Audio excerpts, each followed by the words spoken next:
Hello, Music Multiverse listeners. Welcome to Beyond Your Radio Album Listen Challenge. Tonight is episode 3. These challenges feature our panelists challenging one another to albums they have not heard.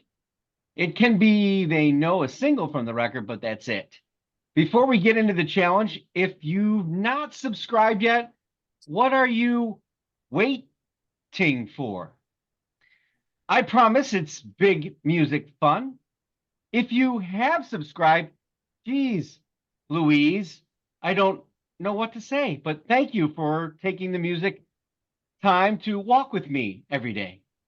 Oh, man. In the panel tonight, the man who knows and loves his Eat a Peach, but has settled in for mellow peaches tonight, the Grateful Dude. His fingers are crossed, his brow is sweaty, hoping he's not wrong, Alex Kaluzny. I probably am, let's be honest here. Hello, gents. Always. So a few weeks ago, I was going to say, it doesn't feel like it's the end of January already. Yeah. A few weeks ago, we were at lunch. And you guys challenge each other right there on the spot and send each other albums. The anticipation has been killing me. Maybe our viewers too. So let me remind them that our panelists will give us some background on their challenge and then rate their album. The album artwork, 0 to 5. The album flow of music, 0 to 5. The musicianship of the band, melody, 0 to 5. Accessibility, 0 to 5. And when we say accessibility, that means the ease of being able to get into the music. So is it Bjorkian, where you're going to have to listen to it 13 times to figure it out? Or is it Bryan Adams? Album production, 0 to 5. And there is no more overall rating because all I'm going to do is add it up and that'll be your overall rating. However, the new part, finally, the last question is, where does this fall in your listening habit? One and done. I like it. It could grow on me, maybe. I really enjoyed it. It'll probably become an album that I go back to from time to time. Or not, the final one. I can't believe I missed this. It's now one of my favorite albums of all time. So we're keeping score, but like society, everyone's a winner until they realize they've lost. Or until you're always wrong anyways. Or in my case, always right. Yeah. Alex, I'm going to start with you. I'm going to start with you, Alex. What album did the Grateful Dude give you at Taco Community and Beer? I had The Last Waltz by the band.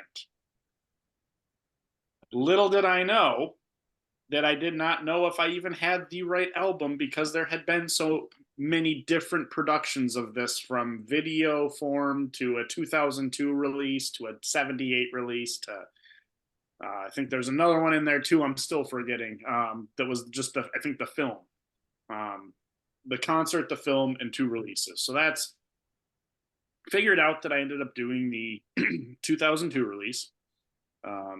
That is easily the longest thing I have ever listened to in my life. I don't even, like, I used to coach 2-hour hockey games, and none of them felt like they were as long as this freaking album. And there were times in it, too, that I thought this album might carry me right to my actual Last Waltz, because I didn't know if I was going to make it through to the end.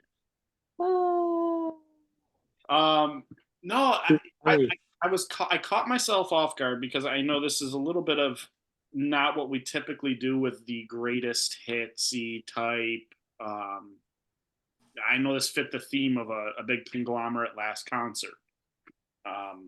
So I know it was a little different that way because this was kind of my, and to Jeff's credit, this is actually perfect for me, my introduction to a group that I don't think I really listened to. So this gave me a mix of a bunch of different things. Now, throughout it, what I like is that the different influences that had come about throughout this entire concert, Clapton, Neil Young, because they've been a backing band for these guys, and even to having Muddy Waters in it. There's parts that I didn't realize either that I knew or that I liked. Like, I've heard The Wait plenty of times. I didn't know that was the name of it. Even to this. so so I knew the song. I've heard it plenty. I just Who hasn't heard I that never song? knew the title of the track. So there was parts that this forced me to learn a little bit that way. And I stayed in tune with this album because I had to figure out which one I was doing. False sneeze. Sorry. God Bless you. bless you. To me, the intro, like, I was struggling with how I wanted to listen to this album mentally. If I wanted to put myself back then and understand the importance of it from an era before my time, or if I wanted to listen to it as me now, knowing I hadn't heard this. So I started the album that way, which was a big mistake because I said I would have never listened to this past the first track because, similar to what we always made fun of with the opening track to Hail the Void, I felt that way with this, where I'm like, why am I listening to the Nutcracker? I did not like the symphonic opening to this. It was just meh. It didn't get me prepared for the album in any way. It was, after listening to the album, it was nothing like the album to begin with, anyways. I get that it maybe had that theme to it, that it was playing into the waltz theme, and playing into the how it would be at a concert if a band has something play before they take the stage, and kind of going along those lines, but was not impressed with it because I didn't feel like it was a proper intro to what was to come from me, in my experience. So I immediately, that made my decision for me. I threw out the mindset of trying to think of this as a first time listen as me now and put myself back then. So let me just interject that in the actual movie, it does not start there. The actual motion picture starts with the final song. Interesting. So, and this is where I think for this challenge, it was a little tough too to distinguish how I wanted to do this, because I wasn't necessarily thinking to go out and find this in a video form and watch it that way. I'm thinking album listen challenge. I'm just focused on album audio, putting it there. Because one thing I really liked about this was you felt a concert vibe through the listening, which I think is different and is really hard to accomplish, where you can have a live feel through the headphones, through the speaker. I felt the interjections in songs, but from one to the other, I felt those little intermissionary moments, and it felt like you got the feel like you know how at the end of a concert live you can tell when it's winding down a little bit, or maybe that energy from peaking here and being in the middle of the show starts to go to, okay, it's going to start closing out now. I was able to get that through the listen, and I was surprised that I was able to get to that feeling, in a little glimpse of putting myself into being at a live show and production of this. Very, especially when you start off with something like Cripple Creek being at the beginning of this, an American classic song. It sounds like it was the fabric and backbone of, and one I was familiar with before, but the Americana feel of this album. It was interesting because, having heard it before, but knowing I was going into this venture of just straight down the band, starting to pick up vibes of who each of these are. So, like, getting a little bit of the Who in that song, and starting to draw some comparisons in that. I could see how the style of this, and this is why I said I tried to put myself back in that era, because I can see how this style was unique to the era and how it affected music back then, before you get the saturation of 80s, 90s, 2000s, 2010s, and now we're in the 20s. Decades of music afterwards that have saturated what you see today, and it's very hard to do something you don't see. I was able to put myself back then and see how they influenced what was to come down the road in the future. And so starting off with that song was, I think, part of that. you get to Shape I'm In, and I'm just going to start by naming some of the earlier tracks, and going into the midway, just not to evaluate every single track, but um, it goes into Shape I'm In. And again, I can see the influence it had on subsequent musical productions down the road. But then you get into the third track, you realize the vocal change when it gets to Makes No Difference. You start to hear different sounds. It's not the same singer the entire time. You're starting to get a little bit more pickup of background vocalists and duets, which I mentioned in there later on, that you pick up how the vocals will change throughout this entire concert, especially when Muddy starts singing his stuff, and you get the classic Neil Young vocals that were in there too towards the end, when he starts guest appearing in the What is concert it? itself. Butterfield? It's Butterfield, right? Butterfield does that one song, and their voices are apt. It's probably Helm, I'm sure. Helm and him are like not completely in harmony. The one is ahead, behind. It's Yeah. that part's really cool. Well, and like in hearing Ronnie Hawkins in there too, I didn't know that was coming. I wasn't prepared for the vocal of that sound. I hear Ron Hawkins and I'm not thinking of Ronnie Hawkins. It's a completely different animal here. So that's again a little generational gap to this. Um, so there's a lot of different sounds in the vocals, and again, if you're just listening to this as an audio and as an album, you're not necessarily prepared for this to be a concert feel coming out of your speakers or headphones, and to not have a consistent sound the entire time. Everything's different. And I will say, to the end of the score, it kind of hurt the flow for me a little bit because it was so individual track after track. I felt they were so different. It didn't feel like they wove like this. It felt like it was like, oh, this from this, now to here, now to here, maybe this era, this album, and started to spot out a little bit.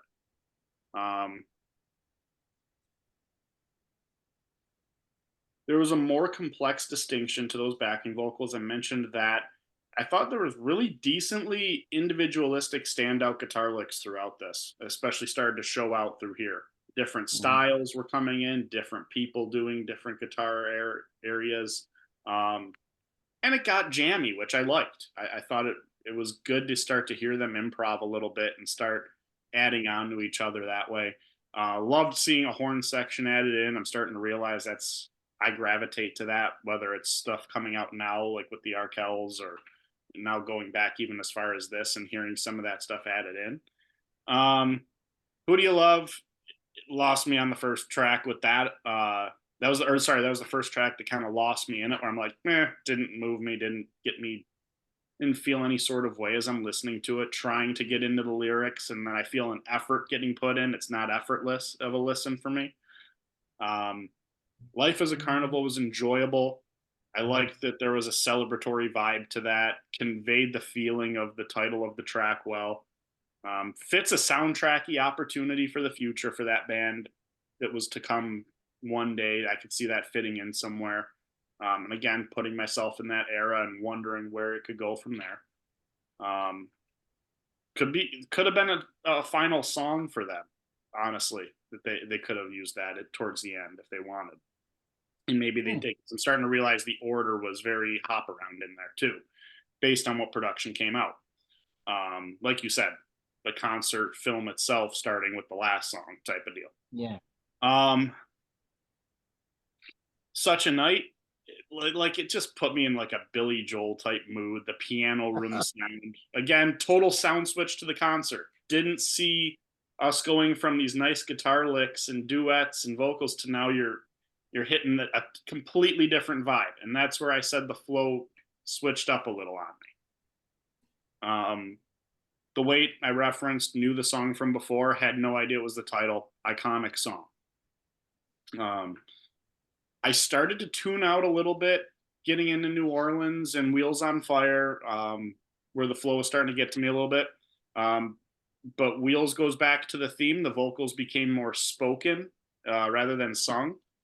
And so that was a little different there. Liked the overlapping duet theme on Mystery Train. Thought that was all right. Didn't give me the blues theme that they advertised before the song. Kind of was more of a southern feel. Yeah, that was the Paul Butterfield song. And so when they introduced it as a bluesy thing, I didn't feel that when I heard the song. But then everything following it was, because that was when Muddy had taken the stage. I liked the guests and the collabs in this. That wasn't a true part of it that made it enjoyable. So when Muddy went to Caledonia, which isn't on the '78 album, this is how I figured out I was on the 2002. Might have actually been my favorite track of the whole thing, which I know is a little more specific to having Muddy involved, but then that kind of maybe appeals to my style specifically. I like that era of blues and that specific artist. I've always enjoyed works of his when I hear them. So that was the first feel of album flows. When it got to him, I started to lose where the tracks were even separating. And I think there was a string of 3 or 4 tracks where it started to flow now, and they started to link into each other from what I felt. But I thought throughout the album, yeah, the concerts chopped ending sequences. They were all the same endings. You felt when the song was over. It didn't feel like it maybe meshed one to the other. Did realize through this that Manish Boy, as much as I've heard it, again, in the Muddy here, I realized I actually don't like that song for as much as I'd heard it growing up in there. As iconic as it was in terms of popularity. Stage Fright played, and I'm thinking, how is this the same album, the same performance? I didn't feel like it was in the same concert. So I thought the vocals were even odd to that. And so this is where the album starts to obviously, like, we're kind of at the peak and it's starting to close out. And again, I didn't want to go into every track and make this elongated, but this is where I start to feel the album closed out with those good guitar licks. They were starting to interject in between and be jammy towards the end there, knowing this was the last hurrah and milking it a little bit and getting the extra out of the performance. But especially when you get Neil Young singing too, it was before I listened to this.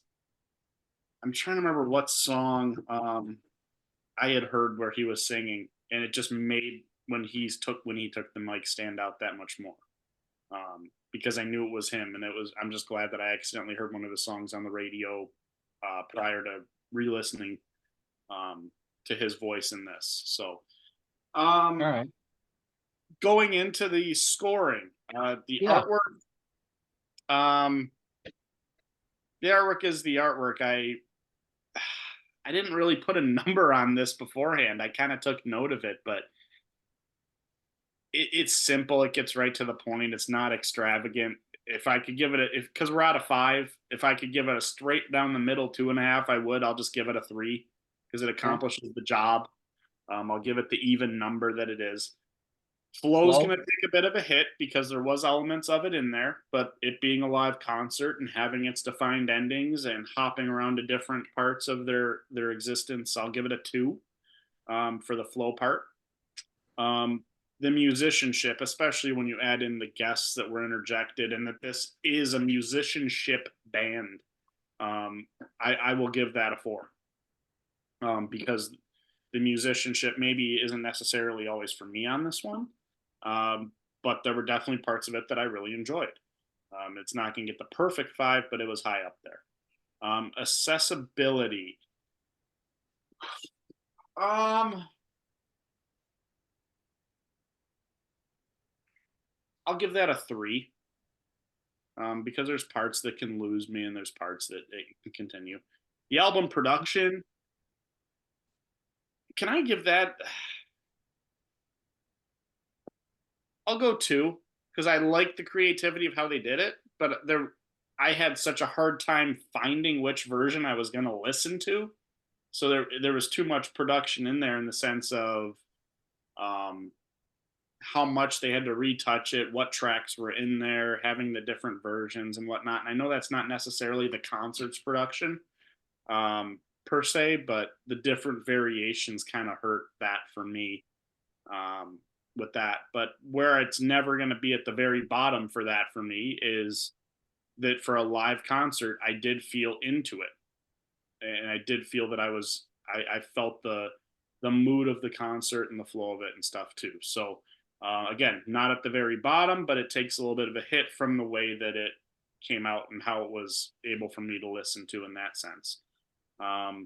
Where does it fall in my listening habit?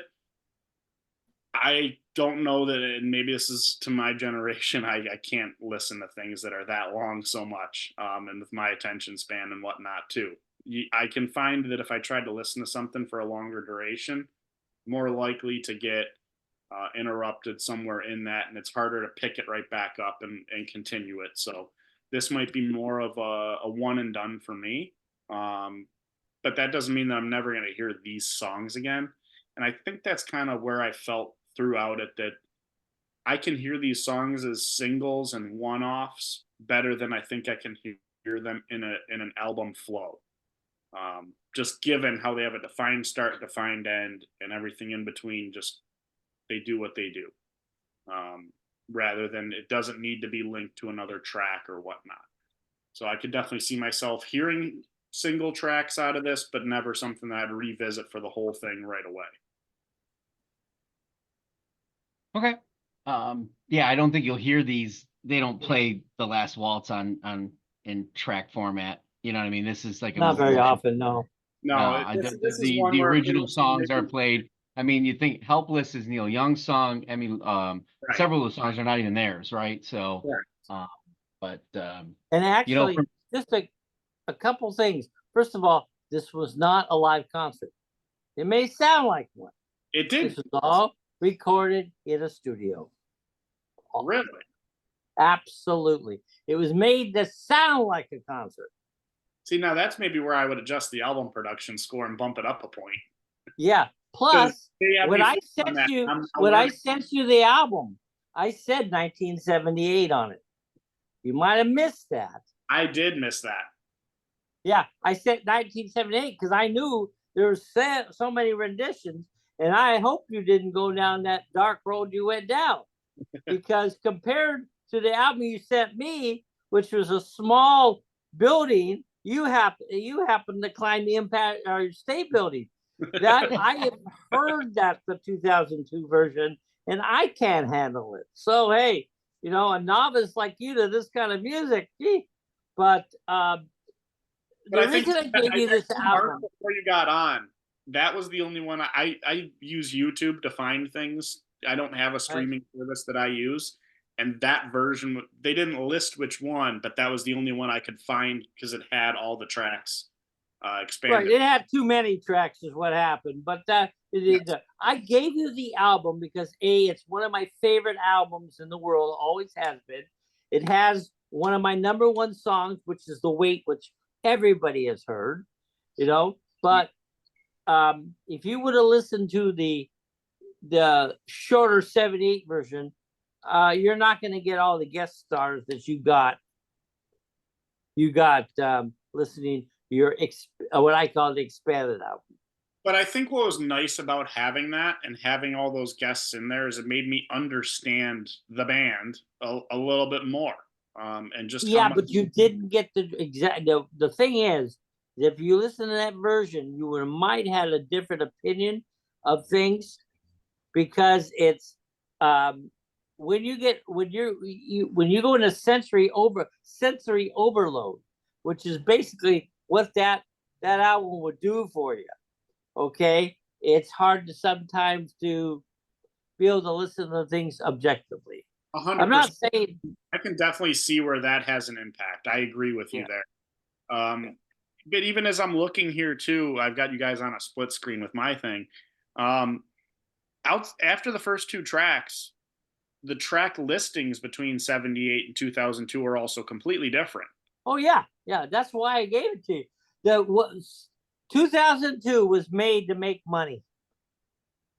Okay, they added a whole bunch of stuff into it that was in the movie, but not in the album. There's a whole different thing. Basically the 78 album was what the band was best known for and what they had the best contribution for. 2002 was the whole 9 yards. And that's the thing too, is like I mentioned, the Muddy track of Caledonia being my favorite that I heard on that version isn't even on the 78. Because it's not part of the. It's not part of the. Correct. Basically, No, Mamish Boy is Yes, but Yeah. not Right. the track prior. correct. So that's where that yeah, I can definitely see too, like that's immediately a way that it affects how I But heard it. I will say that all the it's just there's more songs. The same guests though. There's no other guests, right? no, there's no other Okay. guess. But the I never know. song- I've never listened to the 2002. I Well, just it's it's the whole movie put together, where the Last Waltz is basically the songs that the band were best known for that movie. Where 2002 was every fucking thing they could put in there. okay. Which makes a lot more sense too. Well, to be honest with you, I was kind of wondering why, if it's the band's Last Waltz, why Neil Young's playing Helpless. Yeah. It It wasn't on the original version. On the no.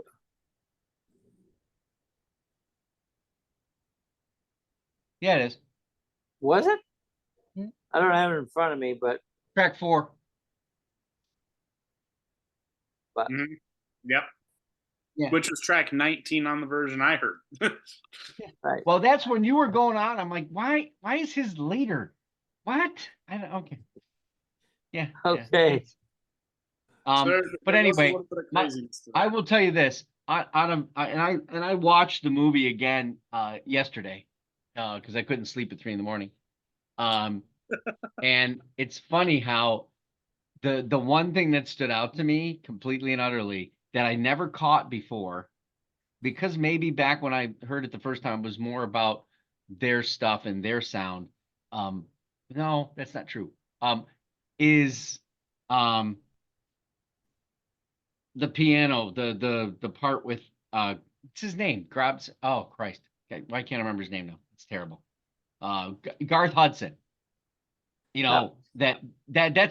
That's one of the, like, that part is as much, it's so well done. He's a genius, really. All right, the way he plays. And then Robertson's talking about, like, when we met him, we're like, holy shit, no one's ever played like he plays. And he's so subdued until, oh boy, here he goes. Yeah, it was really, that was a cool part for me. I didn't really remember as much as I remembered, the weight and all that stuff. I watched the movie a couple days ago too, because I just wanted more reference going into this. Yeah, I'm always thrown by Joni Mitchell, or not Joni Mitchell, by Emmylou Harris's thing, where they actually recorded it first. The stage isn't even set. They just it seems like there was a lot of artistry put into this thing, and a lot of switcho, both in the movie and in the soundtrack. A lot of the movie was dubbed over. So makes sense. Yeah. So, as I said, this was originally done. The idea was to do a movie about a concert, and then it got switched around all over the place. Yeah, for sure. One thing that I know, I kind of gave it a more pessimistic tone to evaluating it at time, more so than optimistic. But it did expose me to understanding why this band was so important to the landscape of music in that era. Absolutely. And that's something that I think was lacking in my musical knowledge. And going into this, why I take a very positive experience from listening to this album. The band members of the band are all extremely, extremely good musicians. I mean, they're all top notch, from Robbie on down. And for them to be able to do this. And as for vocals, every single one of the band members of the band sings. Hey, without Levon Helm, we don't have Amy Helm. You know, Yeah, there's a lineage, right? When you're a Canadian band, okay, and here comes Bob Dylan, here comes Neil Diamond, you know, Ronnie Hawkins founded the band basically. right. But Emmylou Harris, Muddy Waters, Ringo Starr, they Van realize that Morrison. that tells you importance, right? These people don't have to show up. Van They're not. Morrison in there too. This band was not making money hand over fist. Right. They were not the biggest band on the planet, No, even though I saw them in a small semi dive bar in Canoga Park, California that only had 120 people. Robbie Robertson makes that statement in the movie saying we started our first 8 years playing dive bars and shit places and then we Yeah. played the last 8 years in stadiums and all kinds of stuff. So yeah. So on that note, we're at this Juncture. restaurant and I'm saying to myself, what is Alex gonna send Jeff? Because the first time you sent him an album, it didn't go so well. So, and when you told me what you sent, I had high hopes. So let's find out. Grateful Dude, what did Alex send you? Well, he sent me an album called Delta Kream, and that's with a K, by the Black Keys. I have never listened to them before. I've heard of them once or twice, mostly out of the host's right there's mouth, because he has talked about them before. So I decided to give it a listen. I listened to the album about 9 times. Just preliminary, I like the album. What's not to like? They are a tight, I call them like almost a bluesy garage band. They're very, very raw, but they're very tight. Their playing is masterful. I'm surprised I've never listened to them because it's definitely in my wheelhouse. There's no question. It's rock and roll. It's real rock and roll. The first song they did, crawling king snakes. That's if I'm mistaken, that's what's his name? Oh, John Lee Hooker song. Probably. It is. There's no Yep, it question is. there.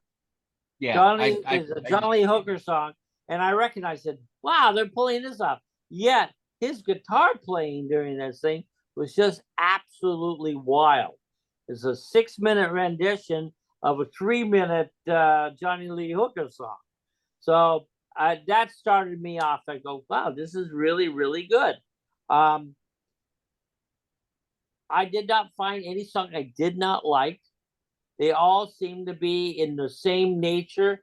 They started off with Crawling the King Snake with The Poor Boy was really good. Stay All Night. I couldn't get enough of it. I listened to it. This was really a hit in my book. Will I listen to it again? Absolutely. It's a good matter of fact. Just to tell you how much I like it, I have a playlist that I call Long Distance Traveling, and I put 4 or 5 of these songs under that list today because they kind of keeps me awake when I'm flying.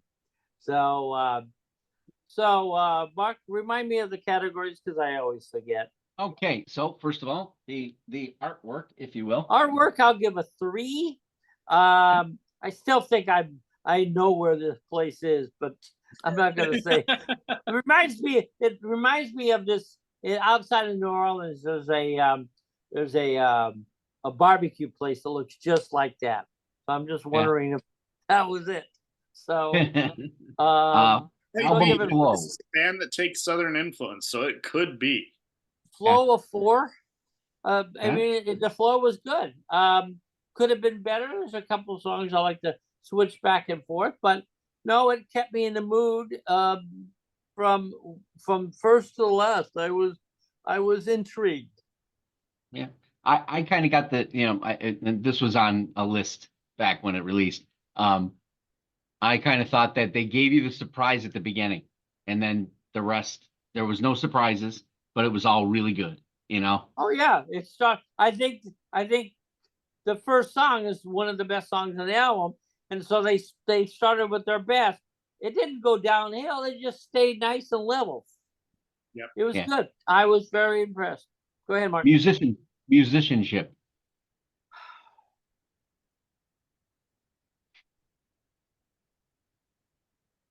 I have to give it a 5. Because I can't fault them. I Yeah. can't fault it. I may not be as in depth as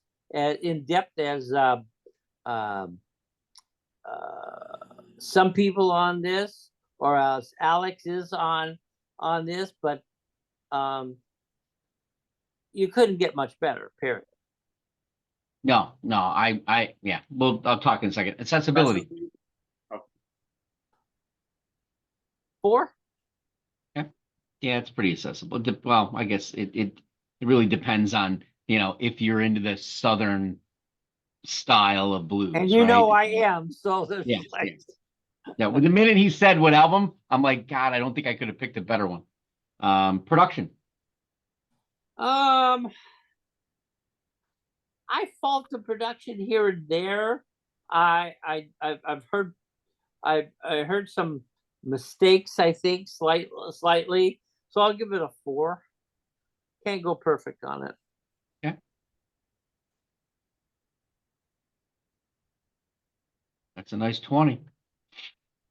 So overall, is this one undone? Is it, I like it, I go back to it maybe. I really enjoyed it. It'll probably become an album I go back to more often, or I can't believe I missed this. It's one of my new favorite albums. Number 4 on that. I can't believe. I definitely will listen to it. As I said, I put it on my on one of my lists. Yeah, I think what's interesting to that, hearing that you put a 5 on the musicianship, it's that I think I mentioned this to you maybe at that lunch, because I don't think I said it at dinner. This is a 2-piece band. This is a drummer and singer guitarist. Yeah. Like, oh yeah, I researched the band pretty well before I. Yeah. What I love about they don't make it sound like that. They make it sound a full, which is where I found some mistakes listening to it. That's why I got protection of 4 and not a 5, because I could hear some places where you could hear what I call the fill. Because when there's only 2 people playing, there's a lot of magic being done on the 16 track. Yeah, I think the biggest thing with these guys, like you said in the beginning of your review, the rawness is what makes them so good. Like, this album is a very unique case for them, because not a lot of their stuff fits, I think, the bluesy realm. Their stuff has blues influences, but they're much more on the alternative side. I listened to 2 other albums, and I thought it was I thought it was all a little on the bluesy side too. But rock is predominant. Influence, but this was the most blues heavy for sure. This was still rock. There's a blues influence, but all rock in my book, almost all rock has some blues and all. Blues is the cornerstone of all rock and roll. Always has been, always will be. This was I'd say even putting a scenery to it. Like, this is my favorite if I'm having a fire in the summer. This is easily on the speakers to just let it roll as I'm having one. And just sitting outside. I could easily put this album to that. And ironically, favorite tracks probably Do the Romp. You have a habit of burning down houses? What's that? What's that? I said, you have a habit of burning down houses? No, I'm not listening to Talking Heads. No, but it's just having a campfire in the backyard. This is a great one to go to. And I love the raw bits to their sound that aren't perfect. I love hearing the guitar frequency pick up and hearing that minor tuning before they go into it, or hearing that. Or a lot. They tend to have a lot of fret noise too. And I that's something that's endearing to this album for me. I like it because I hear that It- studio. it's Let's it's just a jam it out garage for rock. operation. It's pure and simple garage rock. These guys are not trying to be perfect by any means. They're just trying to lay it on the line. Yeah. And you know what? I think that makes their live performances that much better because it's going to sound so much more like the studio. I 'cause would love to see these even guys these- live. I really would. You will probably What's that? get the opportunity. Yeah. See them live. You'll be able to get the opportunity. They'll be touring. Their new album Ohio Players will be out in April. Oh, that'll be interesting. Nobody comes to Hawaii. But where Yeah. you're at and what you do, I would imagine somewhere along the line they'll be available to be seen. It's possible and I will look out for it and stuff. But the problem is there's so few venues for bands of that style out here in Hawaii. It's either major has-beens or the biggest names who want $1,000 a seat for. That would be the only problem. Yeah. Yeah. There's no venue. There's a problem with we have a major lack of venues over here. A major lack of venues. Yep. So, All right. I'll just state that in this, I believe this is the only, and I know people aren't gonna, I don't know if it's not agree with me, but this is the only album from the band that I believe is actually a concept from start to finish. You're living this entire album in this. Yeah. It's all slow, southerny, Mississippi, New Orleans, bluesy, John Lee Hooker laden rock. And it smells like Hooker all the way through it. Yeah, it's got a wonderful smooth, and the rest of their albums, if somebody say, oh, I want to hear their other stuff, be aware that they go like this and like this and like this and like this and like this. There's a heavy banger, there's a this, there's a that, there's a play on a pop albumish kind of style, and then there's a rocker, and then there's a a more blues 60s style can be here. And he does it all. So anyway, I want to thank my panelists for doing this and participating. We'll return in 2 weeks. Kind of a mystery who the next two are. I have to make sure that people can get on and do these things. Please comment. We'd love to know your impressions of The Last Waltz and Delta Kream. Don't forget to hit the like button. Tell your friends, your neighbors, your teacher, your dog walker, your mail person, spiritual advisor. Don't tell your parents. They don't know. Album review Saturdays on this upcoming Unknown Sundays show and blog. It's Joey Eppard and 3. Go beyond your radio with us, a real music appreciation channel. Until then, thank you for watching. Happy listening. Aloha.